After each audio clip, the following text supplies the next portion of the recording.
I woke up with a dull ache in my chest, a slight fever and a Hello? creeping sense of boredom. My wife, Emma, was already downstairs scrolling through her phone. For weeks I had felt a distance growing between us. Subtle at Wake first, up! almost We have to go, imperceptible. now! But lately What? it was What's going on? unmistakable. No time, just She get no up! longer Okay, I'm asked coming. about my day. He's No stable and longer resting lingered when I comfortably. walked into That's the a room. relief to hear. I wondered if she I'll check even back noticed tomorrow. me anymore, Thank you, doctor. or if I had become a ghost in the house we once shared. I decided to test her to see if she still cared. Emma, I called weakly from the bedroom. I'm not feeling well.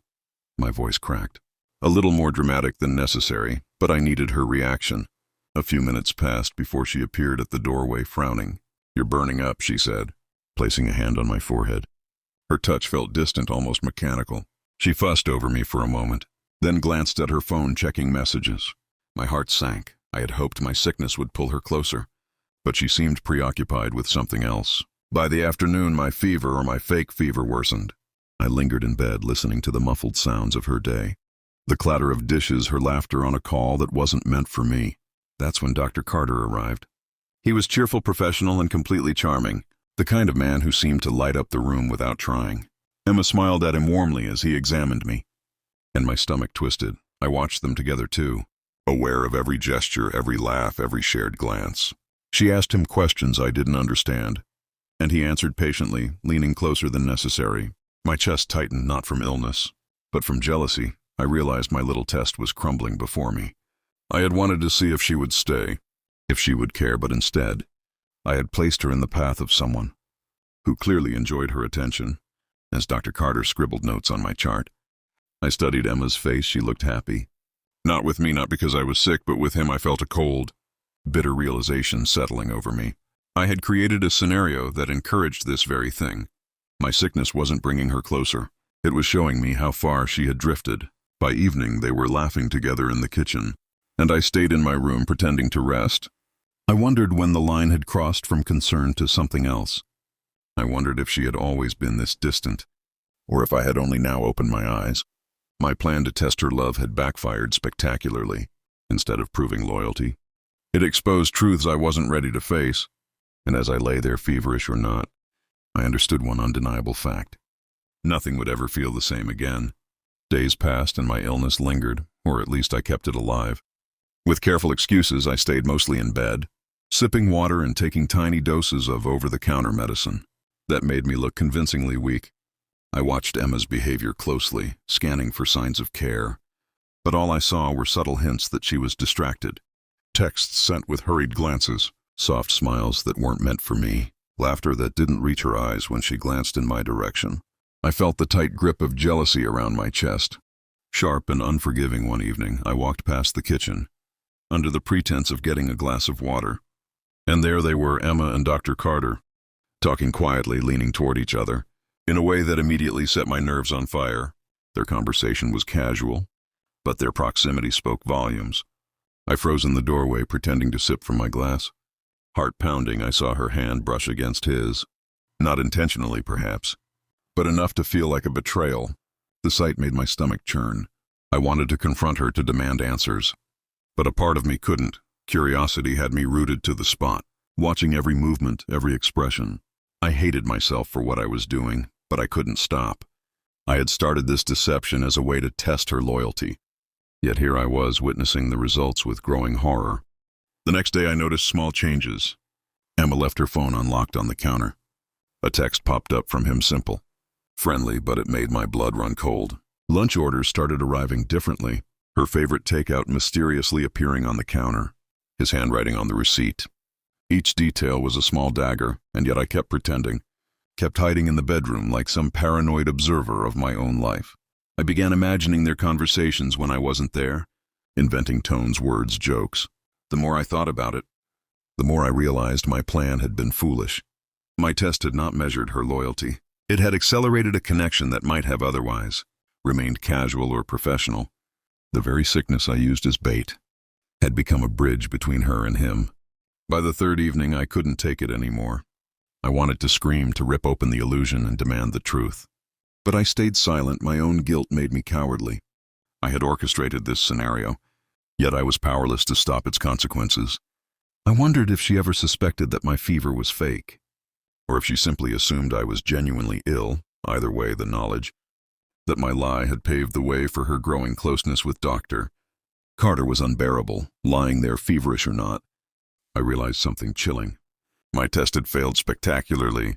The person I thought I knew, the woman I loved, was already moving on. Whether consciously or unconsciously, I had created a trap only to fall victim to it myself, and as I drifted off to a restless sleep that night, I understood one undeniable truth. Nothing in our relationship would ever be the same again. By the fourth day, I had become a shadow in my own home.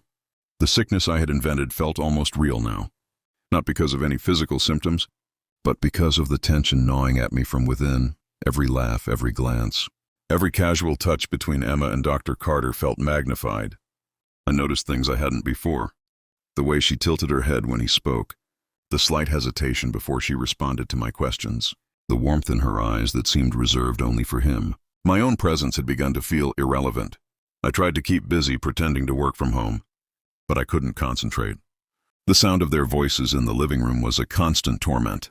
I began to follow subtle hints, her changed routines, the timing of his visits, the small excuses she gave to leave the room. It was like piecing together a puzzle, but the picture it formed was unbearable. I realized with a sinking feeling that my little experiment had spun completely out of control. I hadn't tested her loyalty. I had exposed it one evening. I caught them laughing together over something trivial, her head leaning toward him in a way that made my chest tighten. My mind raced, imagining conversations, inside jokes, shared moments I would never be a part of. I wondered when this had started and whether I had ignored the signs. All along, had she been drifting away from me for months, quietly seeking something new, or had I pushed her toward him without realizing it?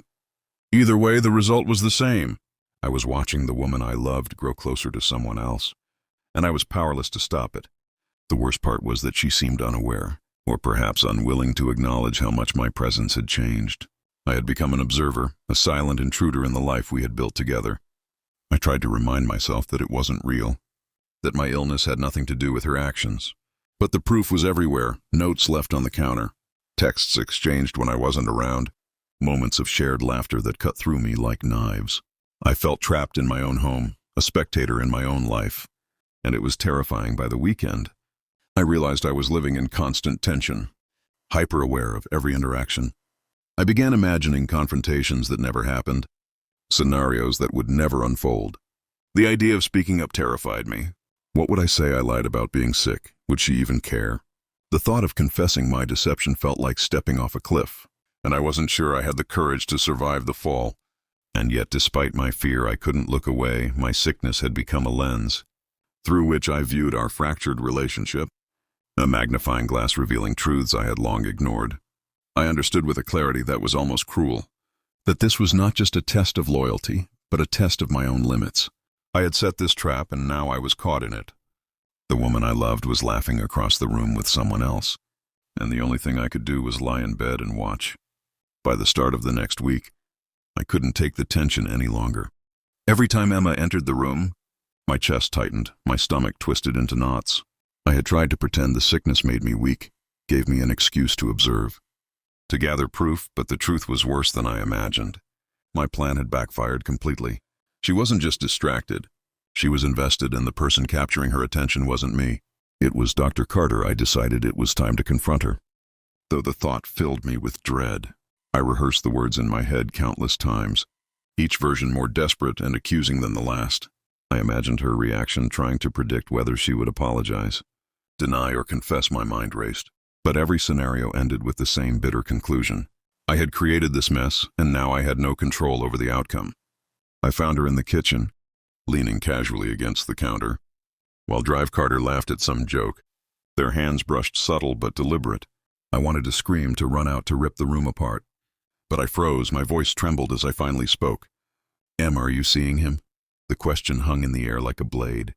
Her eyes widened, but not with shock. She seemed calm, almost measured. "It's complicated," she said softly, a phrase that only made my blood boil. She didn't deny it, and she didn't apologize. She simply stated a fact, a reality I had been too blind to see until now. Dr. Carter looked awkward, caught between professionalism and something else entirely. But the truth was obvious. My little game, my sickness, my manipulations had accelerated a connection I could no longer deny. I felt a strange mix of anger, heartbreak, and an almost guilty relief. I realized painfully that this confrontation wasn't about accusing her. It was about admitting my own failure.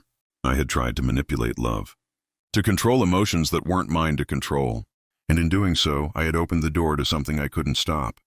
Emma stepped closer as if trying to explain, but I held up my hand. I lied. I admitted, my voice shaking. I wasn't really sick. I wanted to see if you still cared. Her eyes softened, but the truth in them cut deeper than any anger could. She had moved on, whether consciously or unconsciously, and my deception had only revealed it faster. For a long moment, none of us spoke. The room felt smaller, heavier, filled with the weight of everything I had tried to manipulate. I realized something I hadn't before. Love can't be tested like a science experiment. It can't be controlled, measured, or predicted. It simply exists or it doesn't, and my attempt to prove her loyalty had been nothing more than a mirror, reflecting my own fears and insecurities. By the time I left the kitchen, I understood one undeniable truth. My sickness was gone, but the lesson remained. I had tried to engineer love and loyalty, and in the process, I had only exposed the cracks that were always there. Emma and Dr. Carter continued their laughter in the background, a sound I would never forget. And I knew that nothing, not manipulation, not lies, not even fear, could ever bring things back to the way they were.